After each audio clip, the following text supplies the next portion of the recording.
தன்னுடைய பிறந்தநாள் அன்னைக்கு 1 கோடி ரூபாய் இடதுசாரி தோழர்கள் கொடுத்த போதும் கட்சிக்காக கொடுத்தவர். உழுபவனுக்கே நிலம் என்கின்ற கோஷத்துடன் தன்னுடைய அரசியல் வாழ்க்கையை துவங்கி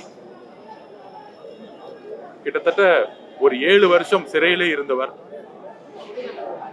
எந்த விதமான அடக்குமுறைக்கும் அஞ்சாமல் ஆதிக்கத்திற்கு எதிராக குரல் கொடுத்தவர்.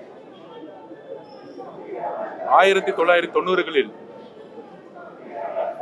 சாதி கலவரங்கள் ஏற்பட்ட பொழுது தன்னுடைய மாமனாரை இழந்தாலும் இரு சமூகங்களுக்கும் ஒற்றுமை நிலவ அரும்பாடுபட்டவர்.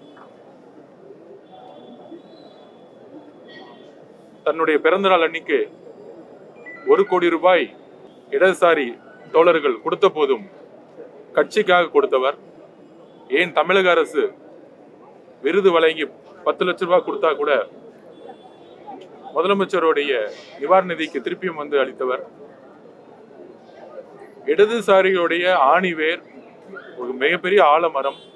இவருடைய அர்ப்பணிப்பு, இவருடைய எளிமை, இவருடைய நேர்மை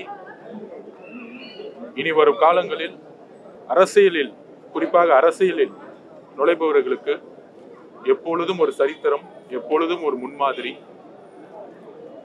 இடதுசாரி தோழர்களுக்கு மட்டும் இழப்பு அல்ல, ஒட்டுமொத்த இந்திய சமூகத்திற்கும், குறிப்பாக தமிழ்நாட்டு மக்களுக்கும் ஒரு மிகப்பெரிய இழப்பு. அவருக்கு வீர வணக்கத்தை தெரிவித்து அவருடைய ஆத்மா சாந்தி அடைய தமிழக வெற்றி கழகத்தின் சார்பாக எங்களுடைய அஞ்சலியை நாங்கள் பணிவுடன் செலுத்துகிறோம்.